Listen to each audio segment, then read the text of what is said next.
Ito ang GMA Regional TV News. Papalapit sa intersection, may kabilisan ng takbo ng SUV nang bigla itong nagpreno at kumabig. Pero naabot pa rin ng puwet nito ang motorsiklo sa harapan. Sumimplang ang rider na muntik pang tumama sa isang taxi na nagbiting the red light. Ayon sa Talisay City Command Center, sinubukang habulin ng SUV ang stoplight.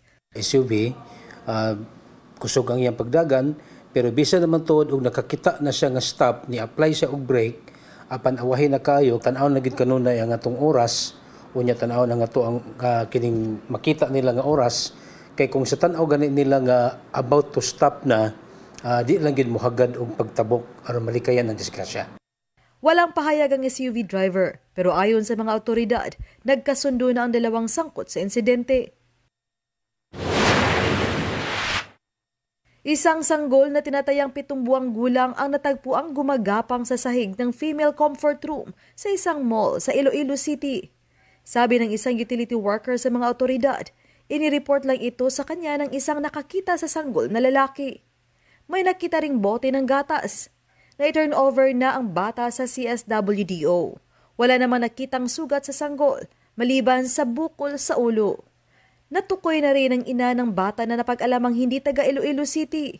Sa aton nga pag-evaluate siya, pungod nga ging bilin ng bata. Kasi siyempre, ato lang sa to dito, hindi sa to kalambot kung ano. Tapos yung bilin ka, maybe if ang nagbilin gin man ang iyang mother, so maybe natanaw natin ba siya hindi siya ready sa responsibility. Hindi kami magsugot nga ibalik ang bata nga hindi pa hindi pa preparado ang iloy. So, ma-undergo gid siya sang proseso sang ginatawag nga assessment. Sinubukan ng news team na makuhanan ng pahayag ang management ng mall pero hindi na sila naglabas pa ng statement. Ipinapaubaya na raw nila sa mga otoridad ang investigasyon. Sugatan sa pananaksak ang isang lalaking 18 anyos sa Cagayan de Oro City. Suspect ang 23 anyos na dating live-in partner ng kasintahan ng biktima.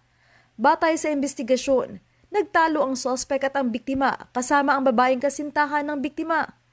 Humantong ito sa pisikalan hanggang nasaksak ng suspect ang biktima. Paniwala ng mga pulis, posibleng selos ang motibo sa krimen. Kanisa sir, ang naitabuan ni pag-abot din nila sa sitio Baluarte ning Barangay Lumbia, nag-atang dito ang ato ang suspect, which is atong suspect is ex-live-in partner, aning babae nga live-in partner sa victim. So nahulog siya nga love triangle. Nasa mabuting kondisyon na ang biktima. Posible namang maharap sa kasong frustrated murder ang tumakas na suspect. Marie Dumabok ng GMA Regional TV. Nagbabalita para sa GMA Integrated News. Kapuso, alamin ang maiinit na balita. Bisitahin at mag-subscribe sa GMA Integrated News sa YouTube.